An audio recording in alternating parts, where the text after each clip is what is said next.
Hello, what is up mga boss? So tumakbo na ulit itong ating XRM 125 Fi pagkatapos niyang maputulan ng crankshaft. So ito yung ating first ride, first testing sa ating XRM. So bago na ang crankshaft nito mga boss, at pati yung kanyang clutch housing ay pinalitan ko na rin ng bago kasi medyo malalim na yung kinakapitan ng ating clutch shoe. So let's go, meron lang muna tayong susunduin mga boss, kaya sasabay na natin yung ating pag-testing.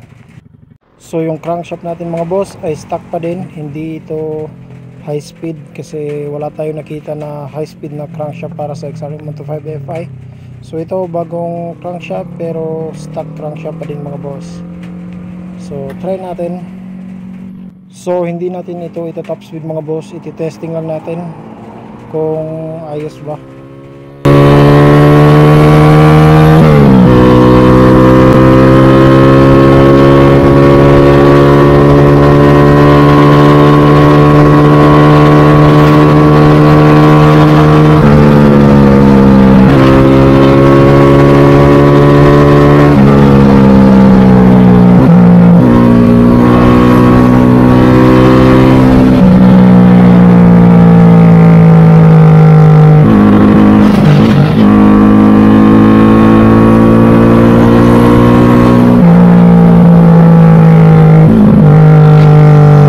So ayun mga boss, ayos naman, wala namang problema, pero medyo mahirap ipasok yung fourth gear.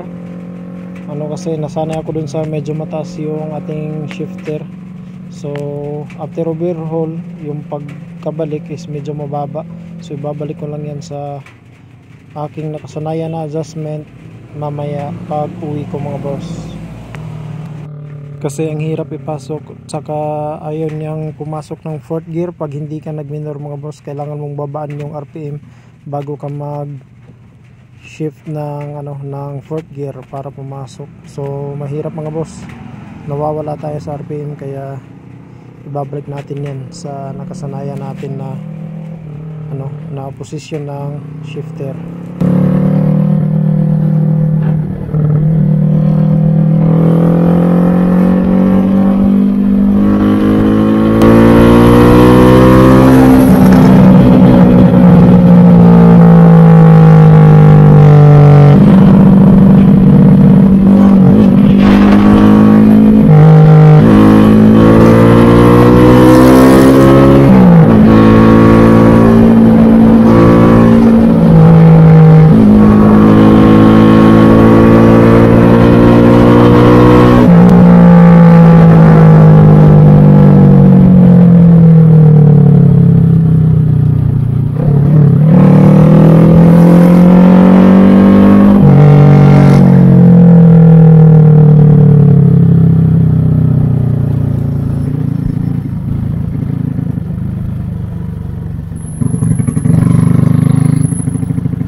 So ayun mga boss, pinaliguan ko na din yung aking XRM para medyo luminis at saka medyo ma-cool down yung ating engine.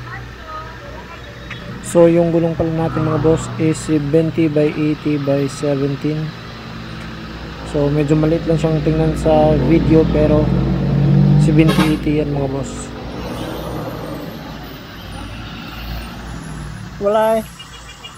Walay Sudanan. Kuan, Philippine. Fast forward mga boss. So pauwi na kami. Meron na akong back ride dito mga boss. So meron tayong nakikita ang Sniper 155 sa unahan.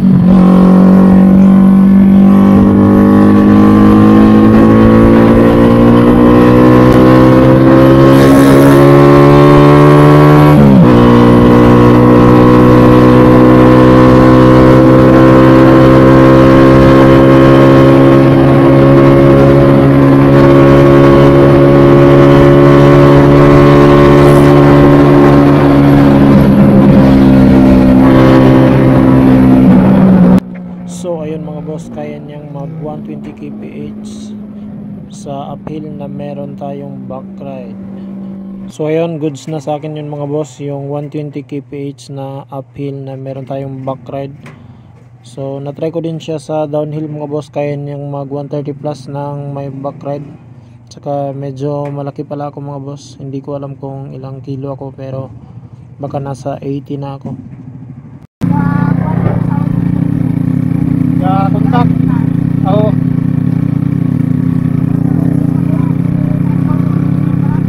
Yung mga gamit. Oo. So goods na yung motor natin mga boss after mapalitan na ang crankshaft.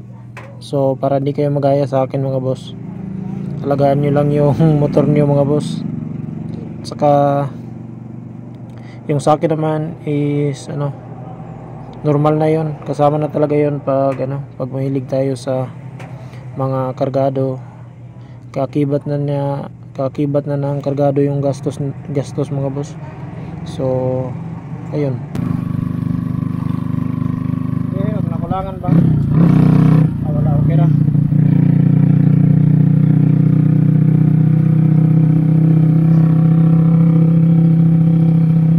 Isibog sa akong jacket pe. Isibog akong jacket. Akong jacket ba isibog? Ang kaning sa kamot. Isibog. Isibog. Dito, pasunod dito. Basta. So lumakas din yung hatak mga boss, kaya goods na goods talaga. So kontento na ako dito mga boss. Sana umabot pa ng isa pang taon to mga boss, kasi 1 year na tong buro natin.